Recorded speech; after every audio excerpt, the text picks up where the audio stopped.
No, I mean, architecture is political. We gotta have that stuff. Indeed. We're tearing down communities to build multifamily, and you have to understand we are creating displacement. You're displacing Black and brown folks, and they don't come back. Half of this podcast would be dedicated to the history of Powerhouse, my journey and my discoveries, and hey, I'm going to solve this housing problem. Hey guys, what's up? My name is Melissa Daniels. This is the Architecturalist Political Podcast where Black and brown folks talk about architecture. I hope you enjoyed this podcast and be part of my storytelling. I always learn something when I talk to my guest, and this one was no exception. As I have these conversations, just with Laura Foote from YIMBY Action, the previous one when I talked to Isabella, I am beginning to formulate my narrative and molding what my future architecture practice would look like. And when I say practice, I don't mean going out on my own. I don't think I'm ready for that. I don't know if I even want that. I'm not there yet. But my passion and my purpose, why did I study architecture? Why am I in this profession? This podcast has helped me in so many ways. And just talking to non-architects about their perspective on architects and what is it that we do or they perceive that we do or don't do. How can I negate that? How can I improve upon that? And in my soul, in my essence, again, why am I in this profession? I have a podcast that gives you my history, my backstory. It helps me, again, navigate my own personal narrative and what I believe housing and the systemic segregation that happens with Black and brown people in regards to housing, disregarding us, just in general. How having these conversations feeds my soul, to say the least. And I think this conversation that I have with Laura helped me focus on what's important to me. And that's displacement. Stop moving Black and brown bodies from where they live. We are forced in certain areas to congregate, and the powers that be decide that you should not congregate in this area. We want you to move someplace else, but you can't be here. We are tired of that.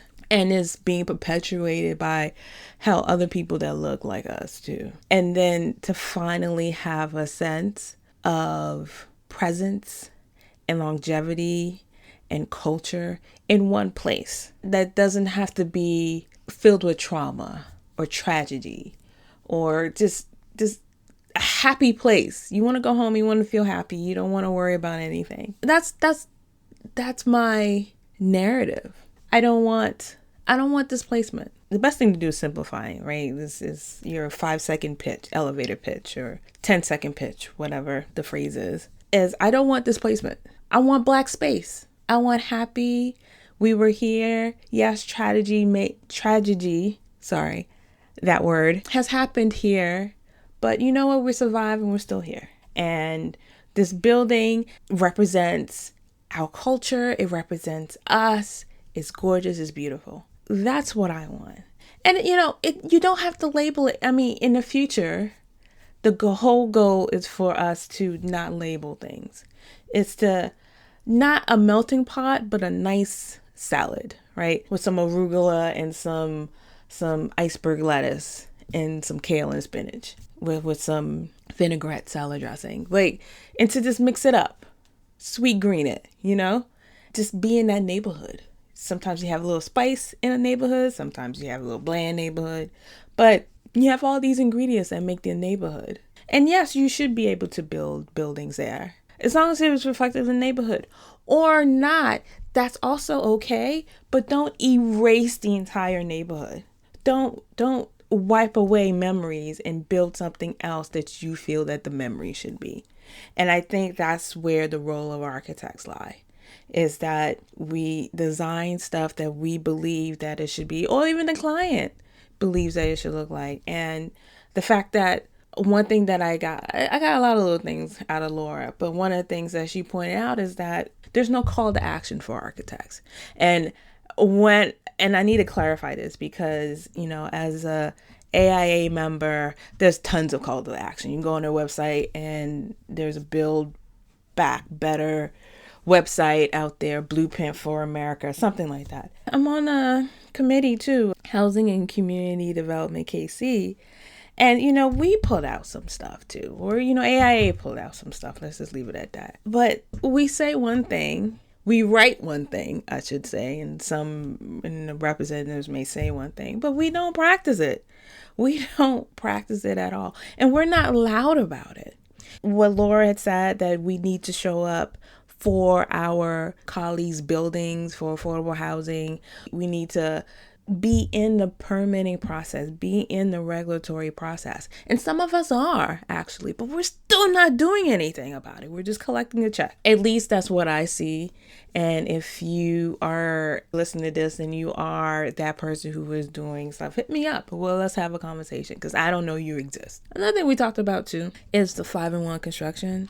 Again, this is also linked to the previous podcast episode. So I'm curious what you think about that. Yeah. So I'm just curious how you feel, what you think about that. I feel like season 3 has been just a tweak of my narrative or a formulation of my narrative. These conversations about housing. I want to talk about the unhoused because it's all part of this housing crisis. I reached out to an attorney, but this person hasn't gotten back to me yet. So it's really trying times right now. There's a certain party that wants to go back in time, and there's another party that's reacting to the other party trying to go back in time. So it's a lot of tug and pull and push. But anyways, I'm gonna let you guys listen to my conversation with Laura Foote from YIMBY Action out in California, and here you go. Laura, how you doing? Hi, thanks so much for having me. Thank you so much for coming on. I just want to jump into it. Who are you? Why are you passionate about this movement you have called Yes in My Backyard? Yes. So my name's Laura Foote. I am now executive director of YIMBY Action, YIMBY, Yes in My Backyard. We advocate for building a lot more housing, especially near high opportunity areas. So, we look at wealthy neighborhoods, places where there's job opportunities, and we see that there's just a chronic housing shortage. The rent is too damn high. That guy was not wrong. The rent is too damn high. And we advocate for building a lot more housing, building a lot more of every kind of housing, dense, infill, walkable, sustainable communities. We think we have a housing shortage. We think that wealthy, often whiter communities have put up barriers to housing production on purpose because they wanted to keep their communities segregated. They wanted to put up barriers to opportunity. And it's time for us to build inclusive, integrated, sustainable communities. So that's my jam. How did you fall into this passion? So I graduated from college with an economics degree, which is, there's just like a lot of foolish people with economics degrees. So I don't often tell people that. But, I graduated in the middle of the recession and couldn't get my feet under me like so many recent grads. And the 08 recession. The 08 recession. Yeah. Okay. Yes. I guess we've had more since we then. had multiples. So yeah. Yeah, I was doing fine, but I certainly felt like I was failing. I moved to San Francisco because my partner at the time got a job at a tech company and he was getting paid big bucks. And I got what I was telling myself wasn't a dead end sales job, but there was not a lot of career opportunity. I was making $45,000 a year, which was more money than I had ever made before. And yet was not enough. If I had wanted to get my own apartment, that was not a thing that was available in San Francisco. And everybody I knew, I had friends who worked at coffee shops. I had friends who worked in sales. 100% of them had what I now can see, I have these technical names for, right? Now I can say one was living in overcrowded conditions. At the time it was has too many roommates, right? I had a friend who was living with a hoarder.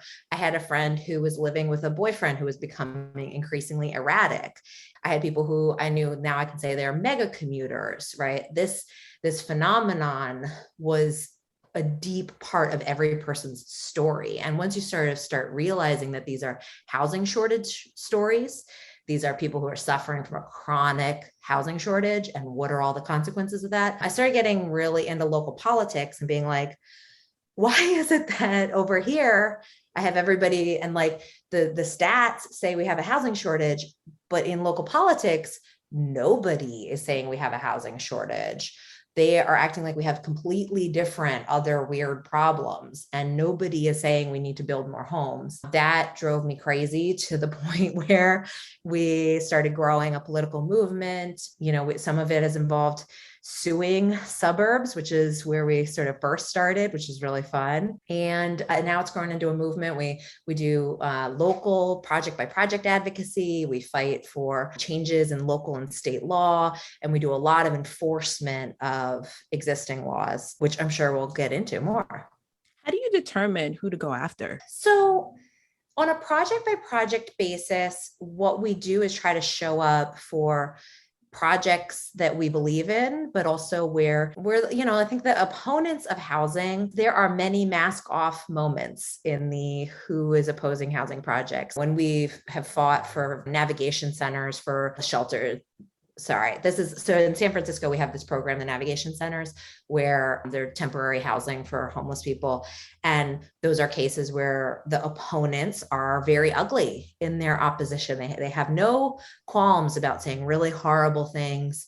You know, they fear homeless people more than they fear homelessness. And so they end up advocating against housing, the solution to homelessness. We try to show up with bells on as much as possible in places where it's so evident that there is a right side and a wrong side there. Also to like little 2-unit projects in communities that have shut down housing production for decades. And then when it comes to the legislation we're fighting for, we have this kind of framework of we're fighting for upzoning, so allowing more housing on paper, streamlining permitting. So what we say is allowed on paper actually can get built in practice. More money for subsidized affordable housing. So just more funding for that portion of affordable housing. And affordable housing is really complicated, but an important part of it is just more fucking money. The fourth category that we advocate for is changing bad incentives. So there's a lot of complicated things that make it harder for communities to say yes to housing around tax policy and that kind of stuff. And then the last is tenant protections and things that are increased stability so that we can do development without displacement. That's kind of the big picture of like, what's our policy platform? And we then apply that to individual bills that we show up for and advocate for. And then there's the lawsuits where once you've successfully, like we passed a couple laws that, I mean, the lawsuits are really fun because like all we're suing about is like, because so in California, the place where we do the most of our lawsuits, we have this law that does something that you'd be surprised we need a law for, which is like follow your own rules. It's called the Housing Accountability Act, and it says like if there are rules, you have to have objective standards, and then you have to follow the rules once you've done the rules. So most of our lawsuits are pretty straightforward. We're like, hey, local government, you decided to just ignore the rules. And the judges pretty much are like, yup, they did. Sometimes they get settled ahead of time and whatnot, but a bunch of our lawsuits are really just being like, follow the rules. But the developers, obviously, they have to do business with the local government, so they're not going to sue, right? And so, I mean, you can think about it from an architect's perspective. You're going to keep doing business in that town. You don't want to sue the city and then try to get your permits later. They're going to come up with other ways. So it's us as this third party coming in and being like, hey, you didn't follow the rules, is really powerful. Speaking of architects, do you want me to read? Can I read it? Are you okay? Yeah.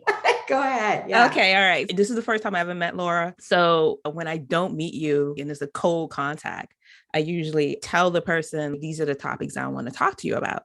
And so one of the questions was, I want to talk about, is architecture political? And she wrote back And she's, super excited. That's why she's here. And I will read you the quote from the email that she sent me. I don't have a big take on whether architecture is political.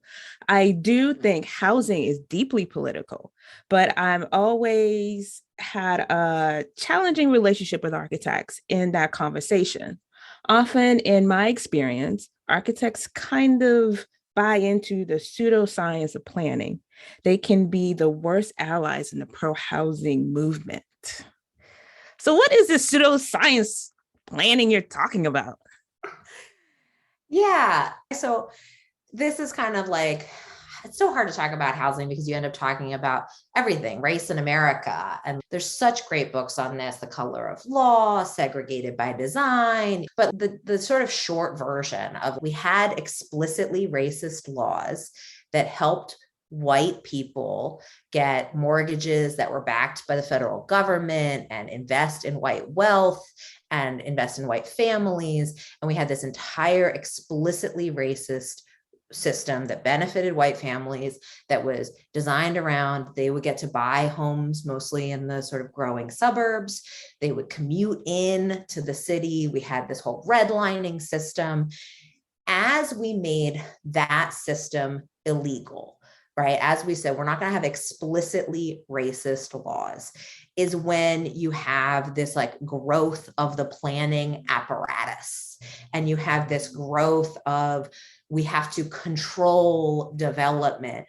And you have the mass downzoning that occurs in every major American city and every suburb, all across throughout the sort of late 60s, 70s, and 80s, this mass downzoning where you go from being able to build apartments pretty much anywhere to actually, we're going to only allow single family home only zoning.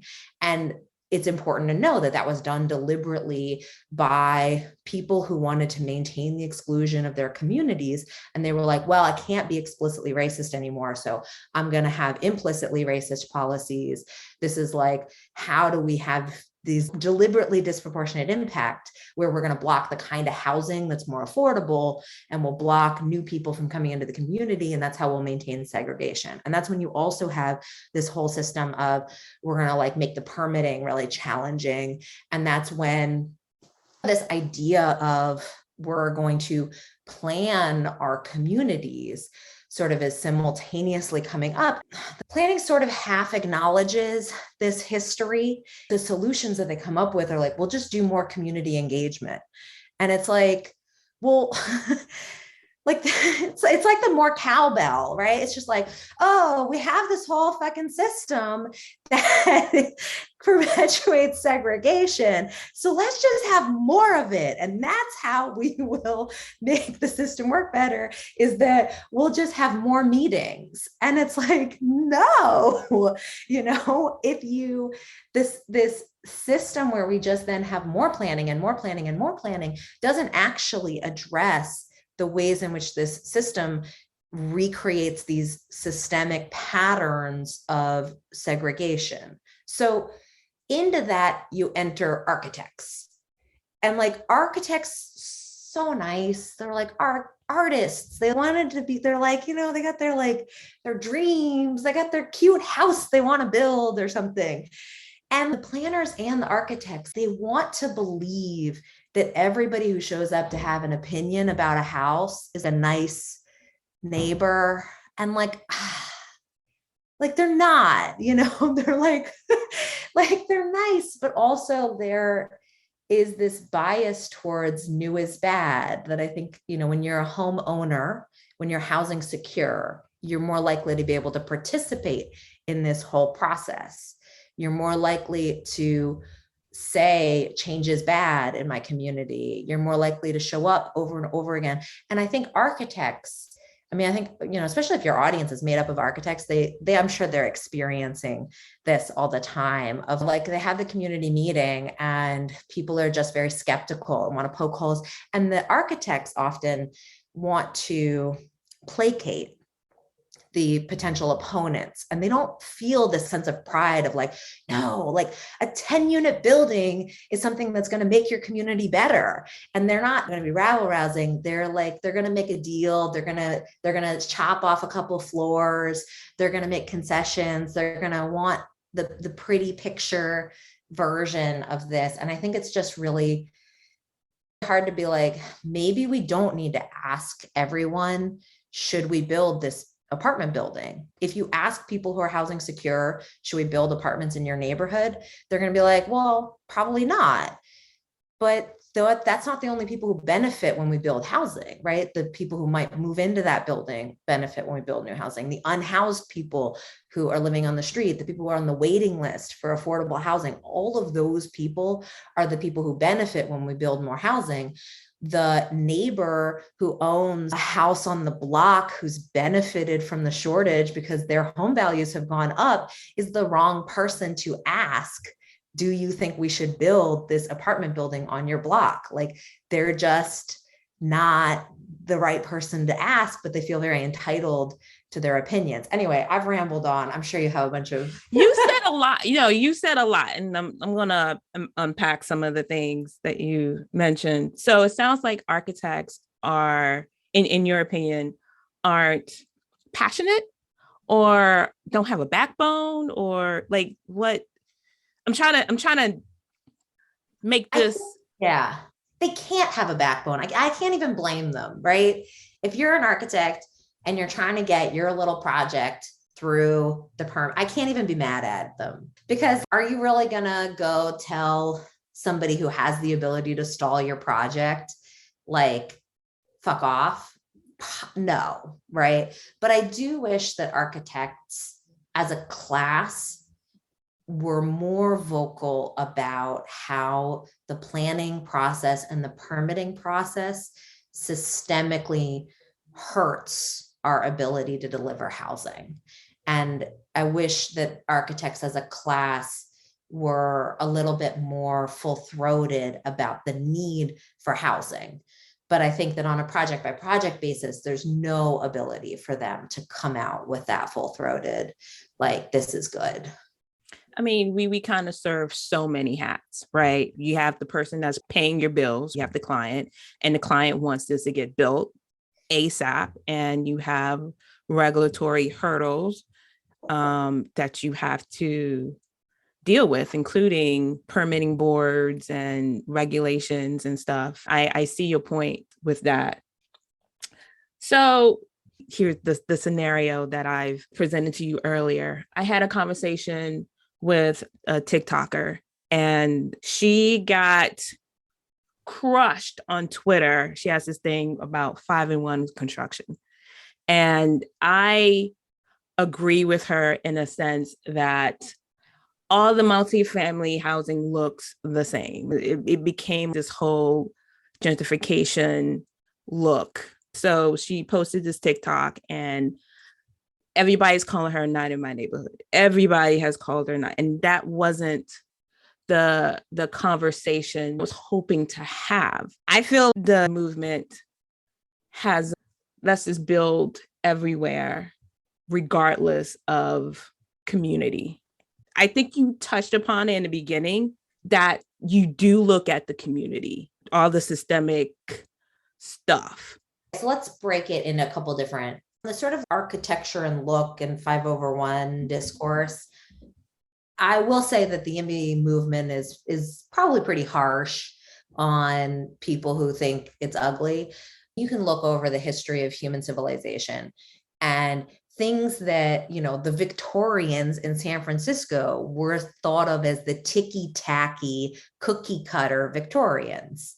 The apartment buildings that we now gush over, the housing, there was the housing production that was the missing middle that we are so nostalgic over, was called the Richmond Specials, where they would tear down then they were nostalgic about the ticky-tacky Victorians to build a little apartment building. So this sort of like architecture thing that happens where we hate new construction is not new. It's just now it's about 5/1, as opposed to back in the day, it was about the ticky-tacky Victorians, because they were like out of a box, right? The Victorians were modular. You would like buy your basic Victorian facade and slap it on there. So this kind of opposition architecturally and visually, I think the YIMBY movement is like, I don't care what it looks like.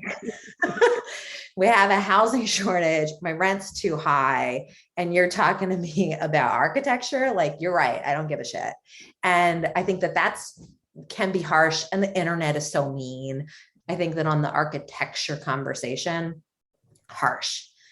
Where we have more nuance, should have more nuance, have grown a lot, is in the thinking about which communities is it important to listen to when it comes to true housing skepticism, not about architecture skepticism, but about how is this housing going to happen in my neighborhood, and what is that going to mean as far as new people coming in and that kind of stuff. And that's where the YIMBY movement, I think, has done a lot of like deep thinking on racial justice, on equity. And like the part that I think I'm really proud of has seen ourselves as we have to bring the fight to the wealthy neighborhoods.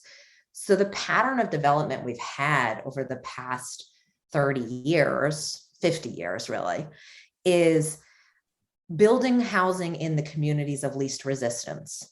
So it's the formerly redlined neighborhoods, it's the poorer neighborhoods, it's the places of color. Those are the places where the most housing production has happened.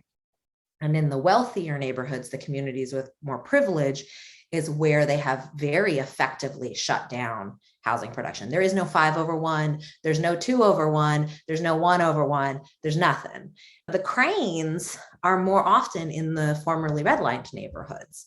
They are not in the neighborhoods where actually maybe even there's like a lot of job production, or there's a great school district. That's not where we're building housing.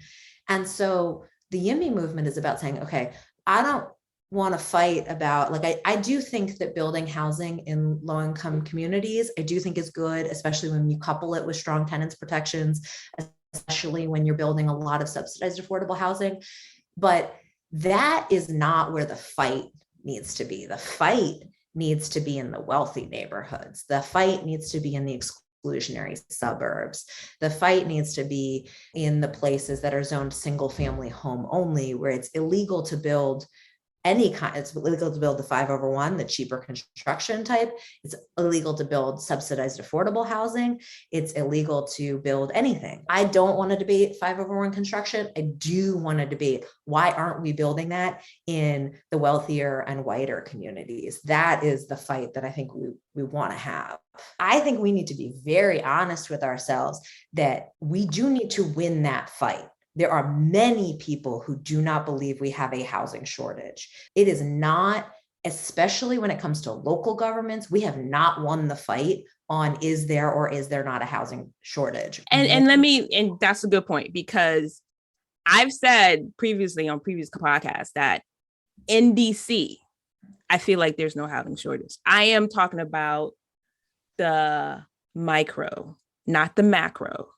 I'm talking about the neighborhood where I grew up in, where it was deemed, that was redlined, that was urban renewal, that was set for low income and moderate income housing.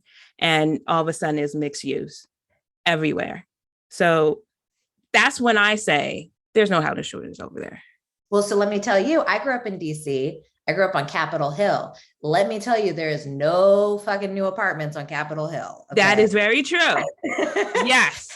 And I went to school in Northwest, which we called Upper Caucasia.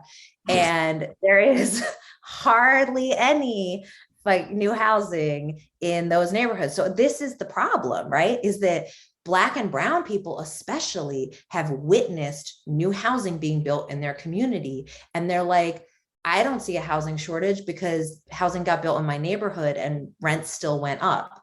But because of the deliberate segregation, we don't see where we didn't build housing. And that's why these maps, I think, are so important for visualizing which communities are not doing their part. I mean, you can just see that, like, the Southwest waterfront built a ton of housing. And then on the other hand, Capitol Hill, I don't know that it's zero, but it's as close to zero as they could get. Correct. Yeah. Once you start to see the pattern of who have we asked a lot of and who have we asked nothing of, that's, I think, a really important part of the conversation. Mm-hmm. Anyway, I interrupted you. I think it gets lost in I'm gonna call it talking points, that it's not a all-in-one solution. Is that? Yeah. How would you summarize that? I feel that those mean people on the social media, it's like you can't disagree with the construction type because there's a fear that we are discouraging more housing being built by disagreeing about construction type or something. And that's not the case. It's not that we're not in our neighborhoods. We're more of a micro of the facades, for example. Like, I don't like the facades. Like, I think as architects, we could do better. We could be more engaging and find out the neighborhoods. And the point is to get this built. Is that, but we all agree that we want this to get built. So I think I was kind of messy with that.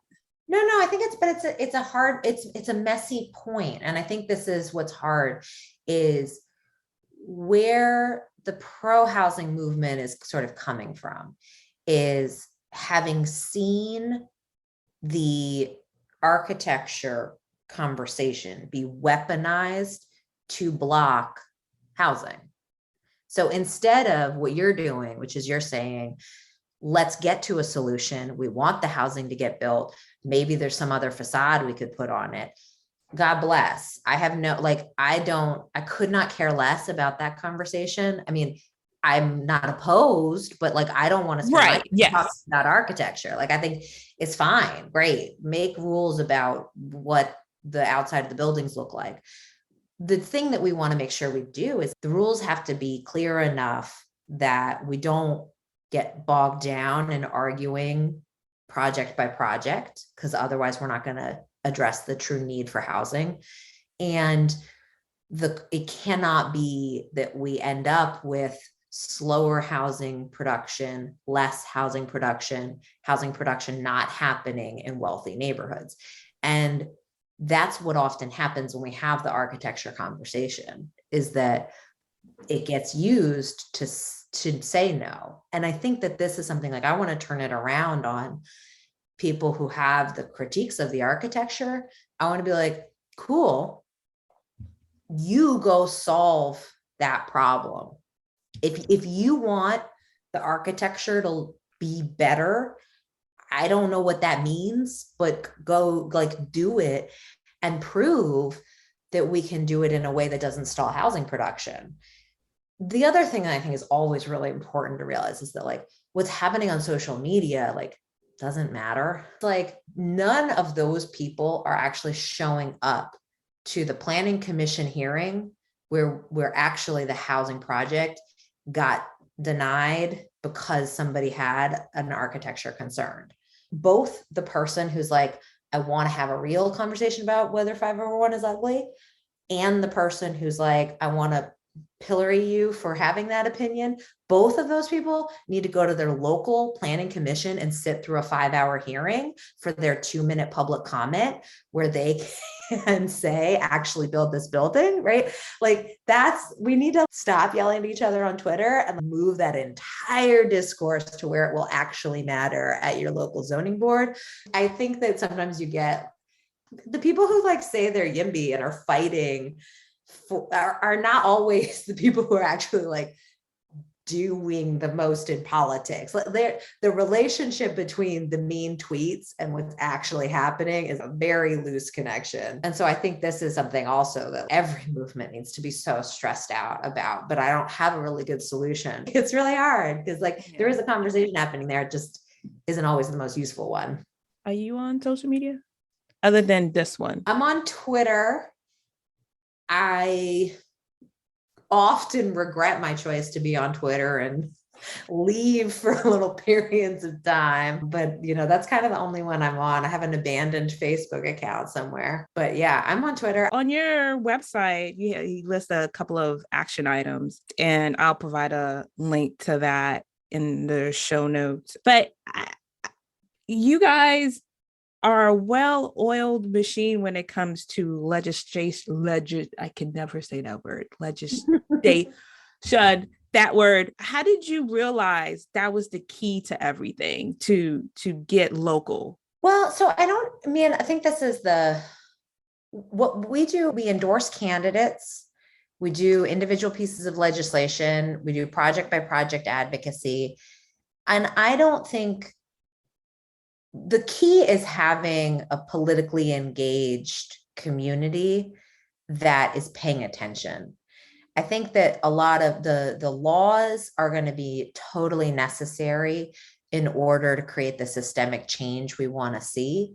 But you only get to pass laws when elected officials feel like there's going to be a bunch of people clapping and cheering for them when they put forward the bills and when they vote yes on them. And so you need to do this kind of multi-pronged strategy of both helping craft legislation and being engaged on the bills and supporting the bills, but you also have to be deeply involved in the elected officials, in supporting the candidates at the local level, especially where they get the most heat often for taking hard votes. I think the actual solution is people power. We have to have human beings active in their community, paying attention to what's happening and advocating and making it politically popular to be pro-housing. I think that's the key for this kind of bigger systemic change that we're looking for. Democracy, it's a little flawed right now, but it is the system we have. And really that sort of activating people to be paying attention is the key to any of the political solutions we're going to need. So what comes first? I guess I'm looking for like a case study on your part. Is it activating the community first and then engaging the politician? When you guys first started out, what was the cause, or did the cause come first? Yeah. And they're so tied together. So it's like this crank, right? You're doing advocacy, which generates more interest, which grows your people power, which, this crank that you want to turn over and over and over again to grow a political movement. Because it's not like one and then the other. Mm-hmm. It's both simultaneously. I sort of joke that one person doing politics is a person on the side of the road with a sign. It could be the best sign in the whole world, but people aren't really going to care. What you need in order to be politically effective is a growing base that is going to vote with you, that's going to contact their elected officials. Creating those opportunities for people to get engaged is something that I think anybody who's thinking about organizing, you have to create opportunities for people to get engaged. Then they get involved. You have to create a community where they're getting then yes, even if you lose, actually can be a really growing experience because you did it together. People want to come over and over again and show up and join that community. They start caring and getting invested in the success of the movement overall. You need those bite-sized engagement. Eventually you work your way up to bigger bills, but even glomming on to at the federal level, we've been advocating. It's such that the Build Back Better initiative didn't pass, but it was really important for us to show up. There's a lot of affordable housing funding that we're going to keep showing up for in some of the federal stuff. Those are bills that we're not helping. We didn't write, right? But it is we're helping engage more people in reaching out and advocating for those things. And that advocacy, that growth, that where you're both deploying power and building power at the same time is key to good community organizing. Any advice you have for going back a little bit about architects? Any advice you would give? I'm gonna say us. Yeah, I think that architects are in a deeply political, building housing is controversial. And I think that architects can't stray away from that. And they should believe that building housing is good for humanity. Or also, like, why are you in it? If you don't believe we need more housing and we need to be building, more and other kinds of housing, you're already in politics. And so I think then taking the next step and saying, all right, therefore I'm gonna donate to organizations that are advocating for what I believe in. Therefore, I'm going to advocate myself. I wish more architects showed up for each other's projects. I think coming out and speaking up for an affordable housing project, especially at least once, is such an eye-opening experience where you really have to listen to what the opponents say about those proposals. If it's a really radicalizing experience. And I want architects, I think you guys go to planning commission hearings, you go to these zoning board hearings, and yet you all stay so unradicalized. And I want to be like, no, like you don't have to necessarily be radical for your own projects, because I know there's the politics of that is really hard, but coming out for other projects, I think architects underestimate the strength of their own voice in their community. And I think that it could be so powerful, especially when we're talking about building in communities that have historically not built any housing. It's such an underutilized piece of the puzzle. Of course, and become a YIMBY Action member, yimbyAction.org/join. There you go. You also have a podcast too, Infill. We do. We've been I haven't put out many episodes recently, but we'll get back on the horse. I think the latest one so my husband is Sam Moss. He builds affordable housing in San Francisco. You'll never guess how we met, but the two of us are going to be doing more episodes. So hopefully people enjoy those. All right. Well, thank you so much, Laura, for joining me. Was this fun for you? What do you think? It was fun. Yay. Yeah. You're a little firecracker. I love it. Well, thanks so much. Thank you. All right. Thank you so much. Thank you. Have a great day. Bye. Bye. Listeners, I have an exciting announcement. I decided to launch a membership program for the show, where you have a chance to support me and the show directly. I love creating the show, and it means the world to me that you all tune in to keep hearing me week after week. But it takes an immense amount of time and energy to produce. I want to keep the show going, and I want to invest in its growth. And I also want you to become a partner with me in this journey. That's why I'm excited to give you a chance to officially become a supporter of the show at glow.fm/archispolly, ARCHISPOLLY, or by clicking the link in the show notes. It's quick and easy. It takes less than 30 seconds and just takes clicking a link in the show notes and using Apple or Google Pay. You don't have to create any new logins, and you can contribute as much or as little as you like. If this show is part of your day or week and you like what I'm doing, then visit glow.fm/archispolly, all one word, and support me and the show in any way you can today.